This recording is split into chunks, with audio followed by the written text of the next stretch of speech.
Welcome, everyone, to this deep dive. Today, we're looking at Ramon and Zaytun, A Tale of Two Villages.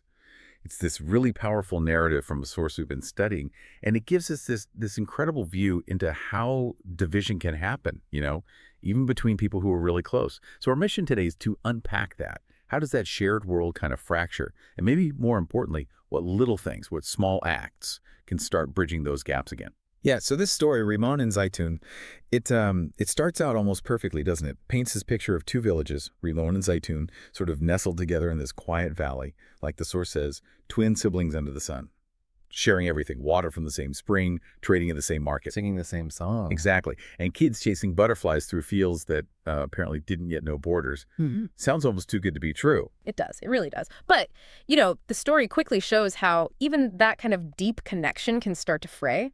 What's fascinating here is how these old arguments, things apparently older than memory, suddenly start coming back up.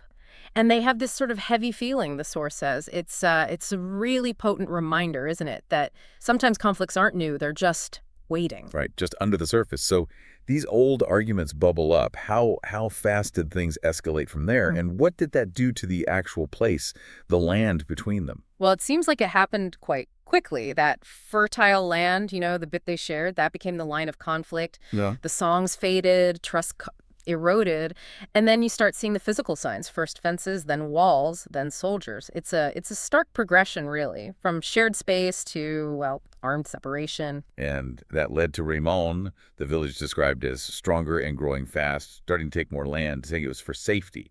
But what was the actual cost of that so-called safety? Yeah. Especially for Zaytun. That's a really key question. Because while Ramon might have felt safer, for Zaytun it was the opposite. It was constriction. The source is clear. Zaytun was smaller and enclosed. Suddenly, their orchards are fenced off, paths they always used are blocked, their voices just weren't being heard. And that comfortable, neighborly silence, it turned into something else. Something like a watchful distance. Suspicious. Hostile, even. The real cost was trust, and this deep sense of injustice setting in. Okay, but here's where it gets really interesting. Despite all that, the story shifts. There's this moment of, maybe hope. Tell us about the girl from Rimo. Right, so one day, this little girl from Ramon finds a crack in the wall, just big enough to see through. And on the other side, a girl from Zaytun, just sitting there, holding a pomegranate, and they just look at each other. The source says, not with fear, but with curiosity. It's such a simple, powerful image. And then comes the exchange. The girl from Zaytun, she rolls the pomegranate through the crack, and the girl from Ramon, she smiles and sends back a fig. It sounds almost trivial. A pomegranate and a fig. Was that really enough to matter? It sounds small, I know, but the story really emphasizes this. It calls it the first spoken word in a long time, not with voices, but with kindness. It sort of bypassed all the politics, all the history, the walls, the soldiers. Think of it like a tiny act of de-escalation, rehumanization, maybe.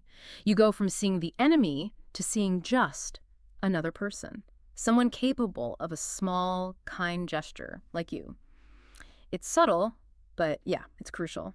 And this small act, it had ripples, didn't it? It wasn't just a one-off thing. Absolutely not. It started something. The next few days, more fruit went back and forth, then little letters, drawings. And eventually, as the source puts it, a song hung softly one evening, heard on both sides.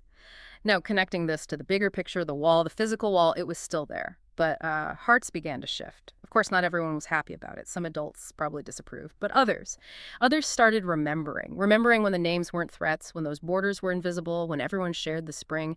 It shows that even with huge physical barriers, minds can still meet, hearts can change. So through these tiny, consistent things, a fig, a drawing, a hum tune, from child to child, the wall started to feel looser.